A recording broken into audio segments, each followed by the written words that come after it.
25 years.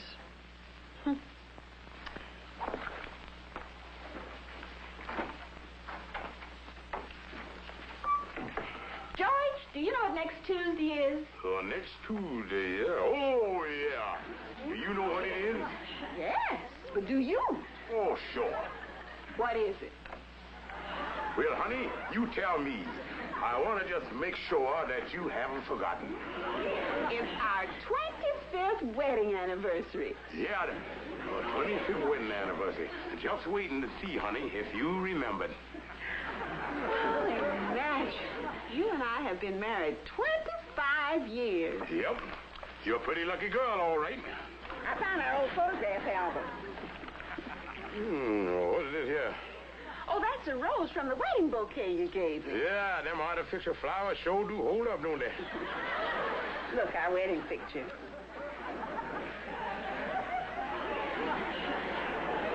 Yeah, but who the fella standing there beside you? Oh, well, that's you, George. That's the way you looked when we went away on our honeymoon. Where'd we go? Indian country? Oh, now, you know we went to Niagara Falls. Look, there's the hotel where we stayed. Yeah. Old Matrimony Manor. George, wouldn't it be wonderful to go back there again? What for? Why, for a second honeymoon. George, wouldn't that be a romantic way to spend our 25th anniversary? The same hotel, the same room, everything just like it was 25 years ago. Hey, honey, that's a great idea. I still have the suit I wore when we went away. I saved it. Yeah, I think I got that outfit of mine around here somewhere. I think I'll go see.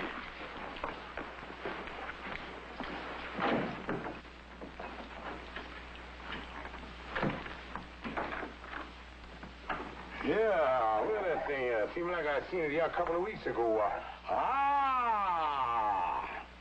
There it is. Hey.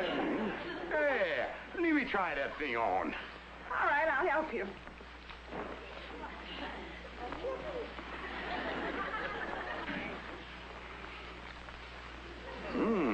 I must have stood a little too close to the fall. This thing here shrunk up a little. Oh, now, George, let's face it. We're both a little heavier than we were 25 years ago at Niagara Falls. Well, I guess I did take on a little weight around the international boundaries. Papa? Oh, Mama, we're in here.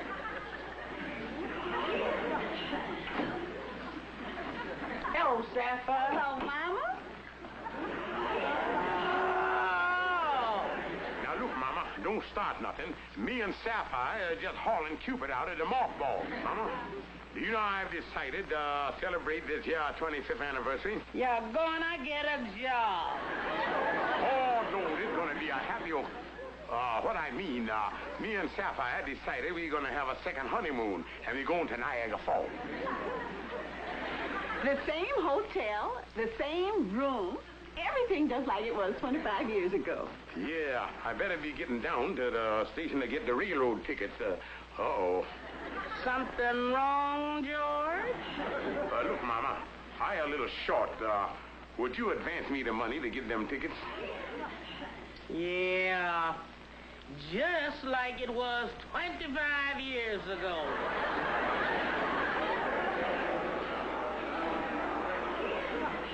This is the second honeymoon.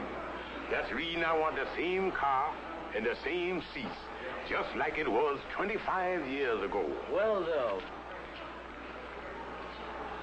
There you are, sir. All aboard for the Honeymoon Express. Da da da da dee da da da da da da da da da da da da da dee da da da da da.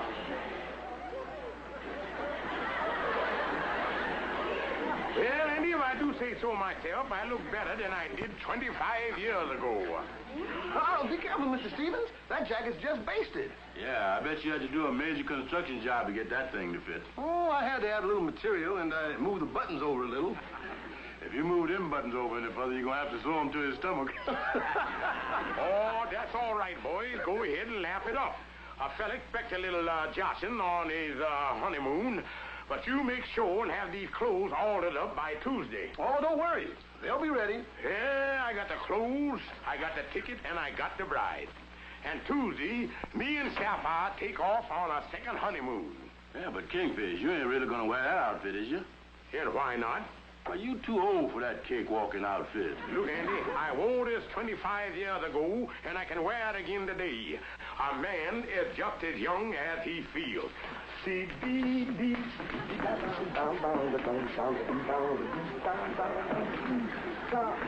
Oh, go to it, Kingfish. Oh, Andy, what would that let go? Was that my jacket or my sacro cracker jacket?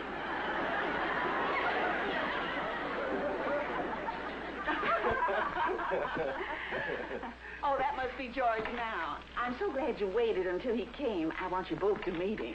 I've seen him in the hall, and he seems like such a dignified, quiet man.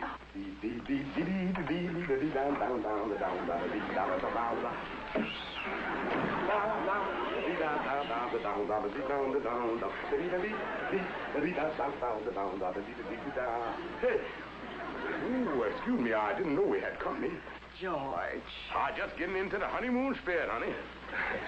Well, I know what you mean, Mr. Stevens. Florence and I were just married. Yes, George, this is Florence and Ed Miller, the young couple that just moved in upstairs. Oh, just married, huh? Yes, 3 weeks. Just starting the race. Well, me and the little woman here is just finishing up 25 laps.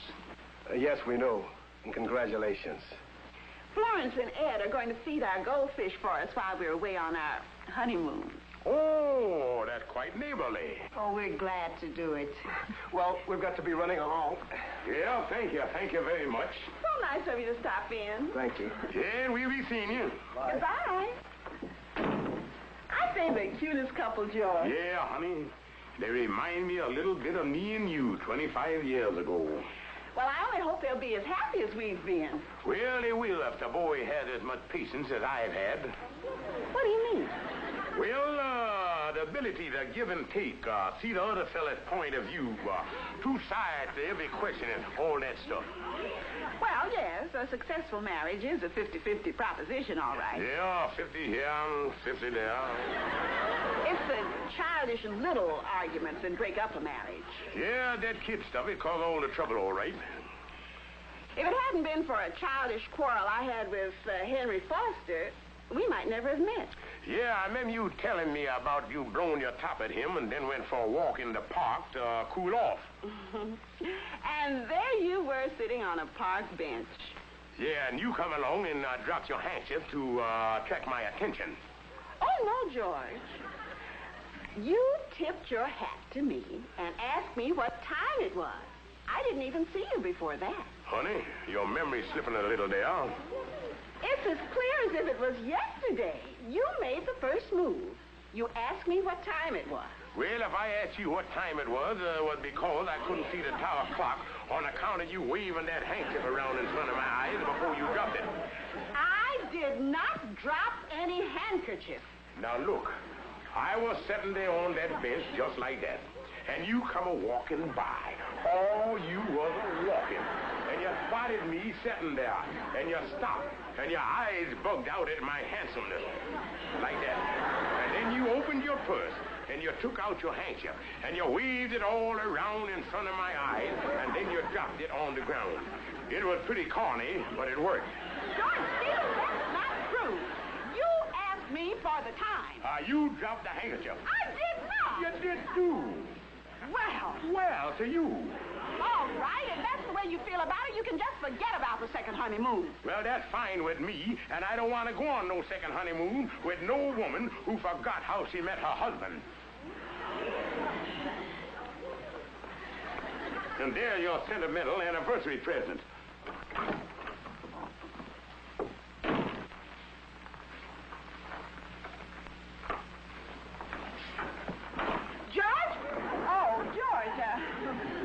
Aren't we silly arguing like this? Thanks so much for the anniversary present. A handkerchief. Yeah, symbol of our first meeting. You get out of here and don't ever come back. Okay, Kingfish, now give me all the plain and disreputable facts of the disagreement between you and Sapphire so I can turn them over to the lawyer. Well, Calhoun, this the way it was. I bought the ticket for the second honeymoon. And I come home, and Sapphire greeted me with a smile. The plaintiff returns home to find his wife in an ugly mood. Then she give me a little kiss. The wife immediately starts nagging. There was a young couple there from upstairs. The place was jammed with vicious hoodlums. They promised to feed the goldfish. They threatened him with mayhem, assault and battery, and hit him with a fishbowl.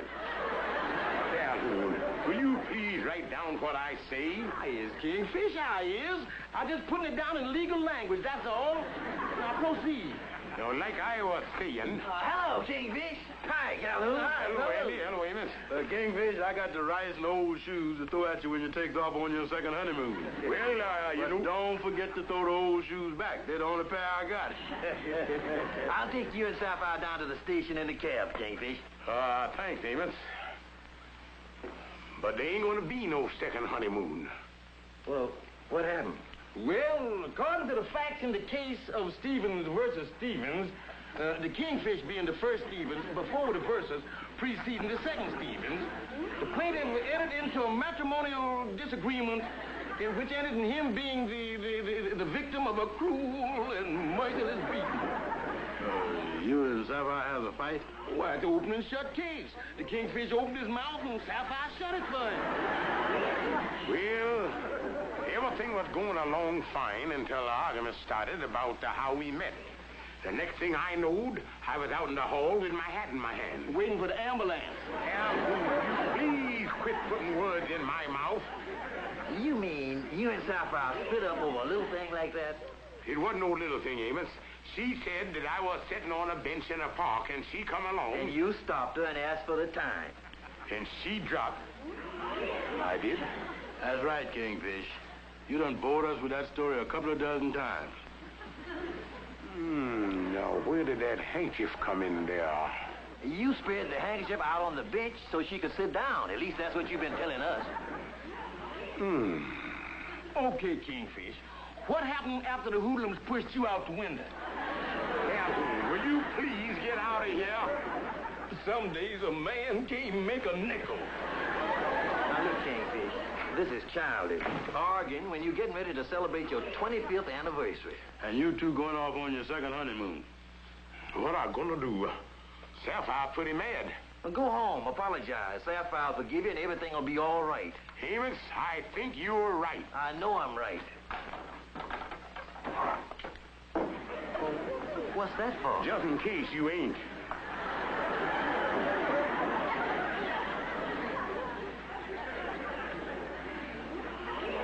Well, honey, if you say I asked you what time it was, well, that's the way it was.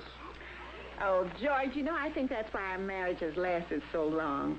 We're both willing to forgive and forget. Yeah, that's right. Oh, what's that? Ed and Florence upstairs. They must be having a difference of opinion. Honey, we knew when we started that the road to romance going to be a long one. And sometimes it seems pretty dark before the clouds break through the silver lining. But we got to take the bitter with the better. Honey, that difference of opinion up there is doing a lot of damage down here. Yes. Maybe you better go up and see what you can do about it. Yeah.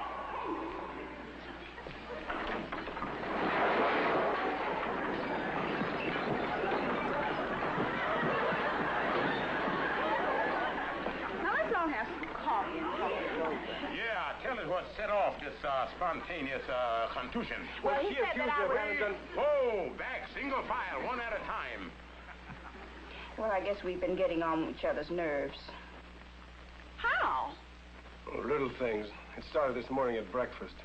Yes, every time he sits down at the table, he picks up his napkin, flaps it around, and then he sticks it under his chin. And it drives me insane.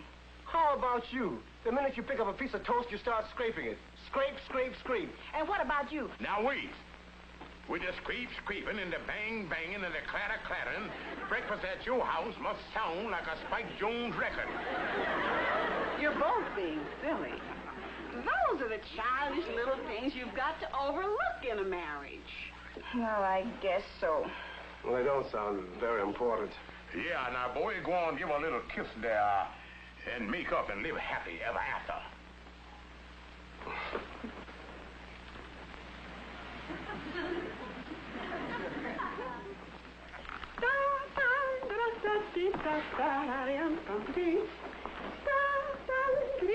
George! Breakfast! Come in, honey.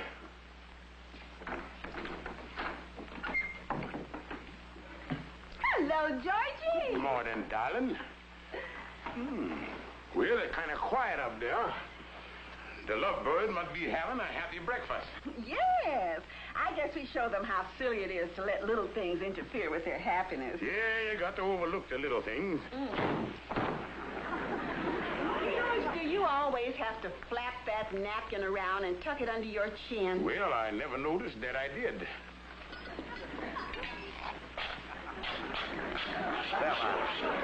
Do you have to scrape that toast like that? Well, I've done it every morning ever since we've been married. Yeah, get on a man's nerve with that scrape, scrape, scrape.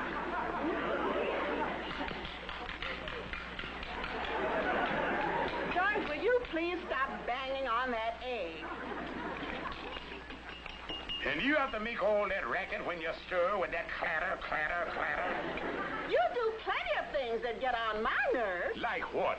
Well, for years, you've used our clean towels to shine your shoes. Yeah, and you do a lot of things to annoy me, too.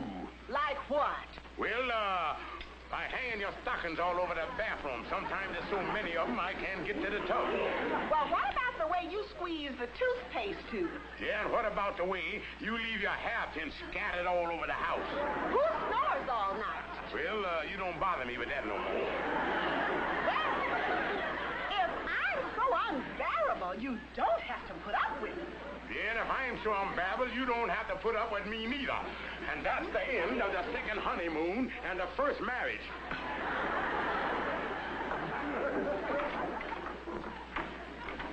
And you dropped the handkerchief.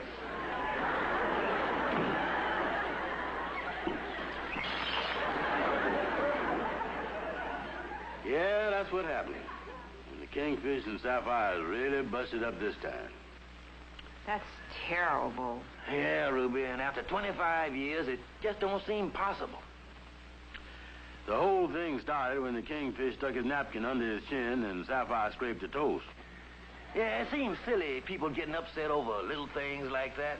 It certainly does. Andy, take your feet off the coffee table, dear. Ruby, if you're right. I shouldn't put my feet on that. Now, if that had been the Kingfish and Sapphire, that would have started the fireworks. But, Andy, now, wouldn't it be ridiculous to start a fight over a little thing like that? Yeah. Maybe if the Kingfish and Sapphire would see somebody else fighting over the little stuff they fight over, they'd realize how stupid the whole thing is. Yeah. Ruby, do you love me? What a silly question. Of course I do. Good, because I think you and I are going to have our first fight.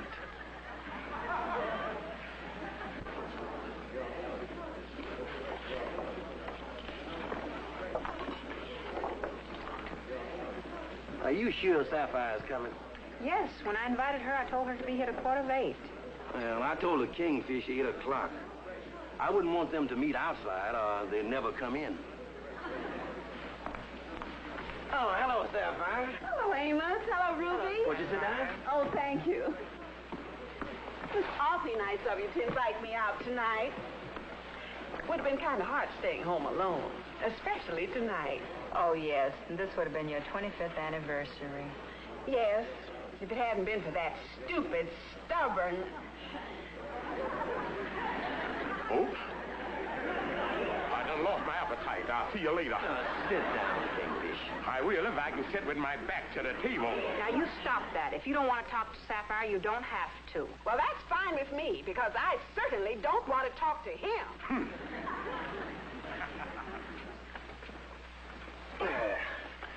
Well, come on, folks, and let's order dinner. Amos, do you have to do that? Well, now let's see. We'll have a fruit cup, chicken soup, a green salad. Wait a minute. I'm the host. I'll order the dinner. You always order the dinner, and you never get anything anyone likes. I never had any complaints. Well, I'm complaining. Well, if you don't like what I order, you don't have to eat. Are you asking me to leave the table? Suit yourself. Very well. I'll be happy to, and if I never... Hold on, ya. What's going on? I've had just about all I can stand of these pesky little things. Amos, Ruby, I'm surprised. You two of all people fighting. What's so surprising about it? You and George fight, don't you? Well, that's something different. Well, what's so different about it? You fight over little things, we fight over little things. And personally, I'm fed up with you noticing every little tiny thing I do. Amos, cut that out. You and Ruby acting like a couple of kids. Haven't you and Sapphire been acting like a couple of kids? Well, perhaps so, but that's different with you and Amos. You love each other. Well, you and Sapphire love each other, don't you? Do we, honey?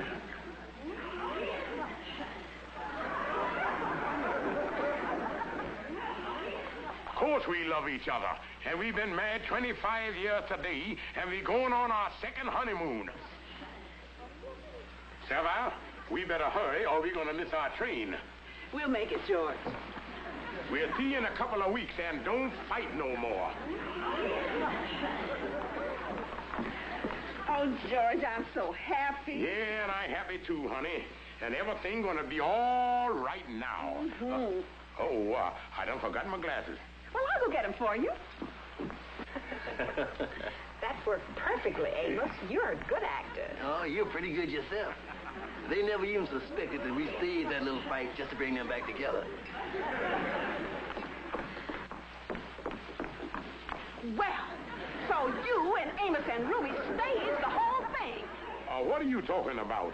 Pretty smart, having Amos and Ruby put on that fake quarrel so I'd make up with you. So the whole thing was fake, huh? You know darn well it was. I know nothing of the kind. And if there was anything fake, it was done by you know who. Namely, you.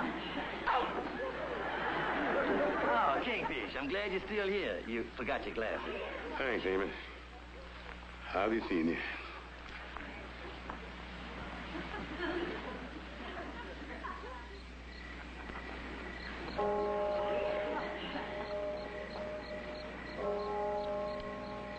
Pretty late to be out, Dad. You better be getting home. I can't go home. Oh, the spat with a little woman, huh? Yeah, that wife of mine is the stubbornest woman in the whole world. Know what you mean. Yeah, she's the stubbornest woman in the world.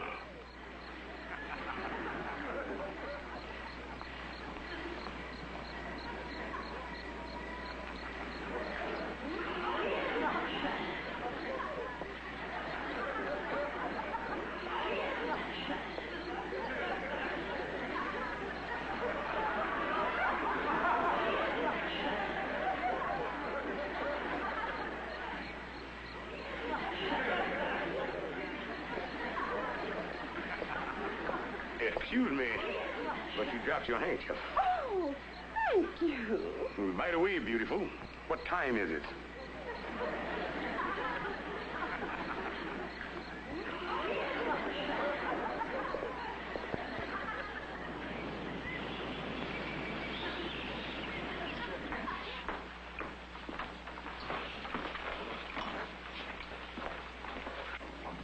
Welcome to Niagara Falls. That's the same thing he said to us 25 years ago. That's right, George. Sign right here, please. Yeah, and I'd like to have room 508. That's the one we had when we were here on our first honeymoon. George, the hotel hasn't changed a bit. Everything's just like it was 25 years ago. George! George! Get me a room, too. Yeah, everything just like it was 25 years ago.